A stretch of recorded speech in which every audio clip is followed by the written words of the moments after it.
کسی نے ہاتھ نہیں لگایا ان کو، مسجد اسی طرح بھری رہی، کھڑے رہے لوگ اور ان کو مسلمان گالیاں دے رہے ہیں، کہتے ہیں نکلو باہر تمہیں مارے ہم۔ وہ کہتے ہیں کیوں کریں، ہم نہیں نکلیں گے۔ تو اگلے دن انڈین آرمی آ گئی، شور پڑ گیا کہ جی وہ ان کو لینے آئی ہے، ہندو سکھوں کو۔ تو انہوں نے وہاں جو مسجد جہاں مسجد تھی وہاں سے لے کے اسٹیشن تک وہ کھڑے ہو گئے فوجی ان کے، اور ان کو اسکارٹ کیا۔ یہ ہندو سکھ نکلے اور اسپیشل ٹرین میں بیٹھ گئے۔ جب بھر گئی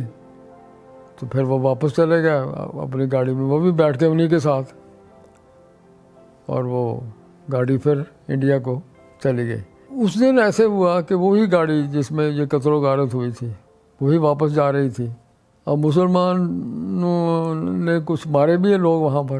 جیسے میں نے آپ کو بتایا، تو باقی جو ہے بھاگ کے مسجدوں میں چلے گئے۔ اب یہ دیکھیں نا، ہندو سکھ بھی بھاگ کے مسجدوں میں گئے، تو پھر وہ جناب گاڑی میں بیٹھ کے واپس گئے۔ تو اس کے کوئی ایک آدھ گھنٹے کے بعد خبر یہ آئی، وہاں پر مشہور ہو گئی کہ جی یہ اسپیشل ٹرین جو انڈیا کو جا رہی تھی بارڈر سے پہلے ہی مسلمانوں نے اس پر حملہ کر دیا، اور انہوں نے وہ بدلہ لیا جو کہ اس ٹرین سے تھا۔ یہ نہیں پتا، اب مجھے نہیں پتا کہ اس میں کتنے مارے انہوں نے، کتنے نہیں مارے۔ بہرحال یہ اتنا ضرور سنا کہ وہاں انہوں نے اس ٹرین کو روکا، وہ روکتے تھے اور درخت کو بڑے بڑے ٹہنے آگے کاٹ کے پھینک دیتے تھے، تو گاڑی کھڑی کر جاتی تھی۔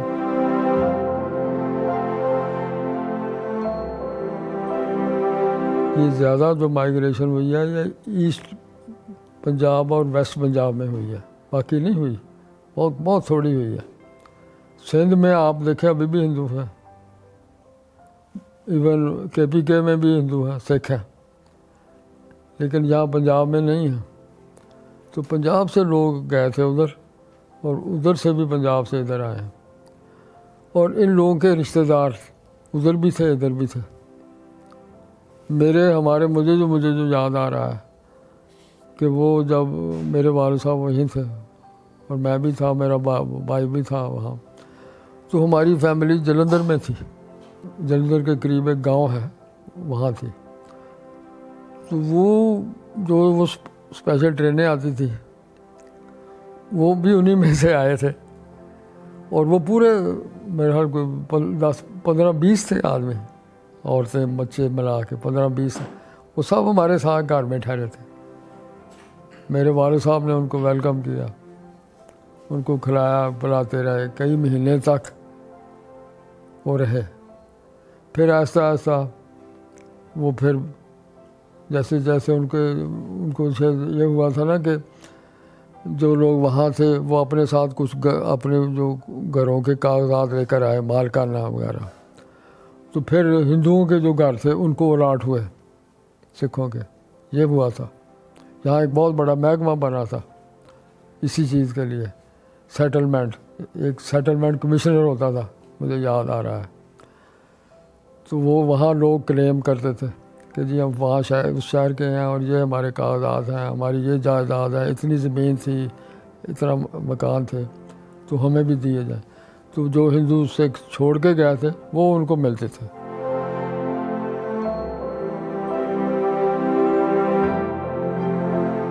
اس میں تو کوئی شک نہیں، پاکستان بننے کی جو موومنٹ تھی، قائد اعظم بہت اچھی طرح لیڈ کر رہے تھے، بڑا جذبہ تھا، اس میں کوئی شک نہیں۔ جلوس وغیرہ بڑے نکلتے تھے، کیونکہ میں چھوٹا تھا، میں بھی جلوسوں میں جاتا تھا، ملتا تھا، ساتھ کھڑا ہو جاتا تھا، چلتا پھر تو نعرے شارے لگتے تھے، میں بھی لگاتا تھا، پر لوگوں میں جذبہ تھا، اس میں کوئی شک نہیں، کوئی شک نہیں اس میں۔ پھر میں نے آپ کو بتایا نا کہ مسلمانوں کے اندر جو میں سمجھتا ہوں، وہ جو واقعہ میں نے بتایا کہ ہندو سکھوں کو 47 میں کسی نے نہیں مارا، اگر وہ مسجد میں ہے، لیکن اس کے بعد 70s میں جب میں ادھر تھا تو میں نے خود دیکھا کہ بندہ آیا، اس مسجد میں اس کو گولی ماری آ کے، ابھی بھی ہوتا ہے۔ تو یہ بڑا دکھ ہے، اس میں بہت دکھ ہے کہ بھئی مسلمانی اچھی ہونی چاہیے تھی، مسلمان ملک میں اچھی کی بجائے ڈیٹیریوریشن ہوئی ہے۔ میرا دوست ایک تھا، مجھے یاد ہے اچھی طرح، وہ قافلے میں آیا تھا، ٹرین میں نہیں آیا تھا، کچھ قافلے بھی آتے تھے، یہ بیل گاڑیاں نہیں ہوتی ان میں بیٹھے ہوتے تھے، وہ ہزار بیل گاڑی آ رہی ہے، اس میں سوار ہیں لوگ، اور راستے میں بچ گیا نہیں تو 2-3 حملے ہوئے تو صاف ہو گیا، ختم ہو گیا، ایک نہیں مطلب ایک جگہ بچ گیا،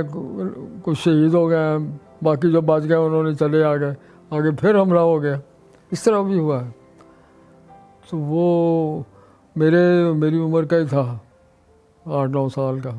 تو وہ اپنی ماں اور باپ کے ساتھ باقی خاندان کے ساتھ بھی اسی طرح بیل گاڑی میں سوار تھے،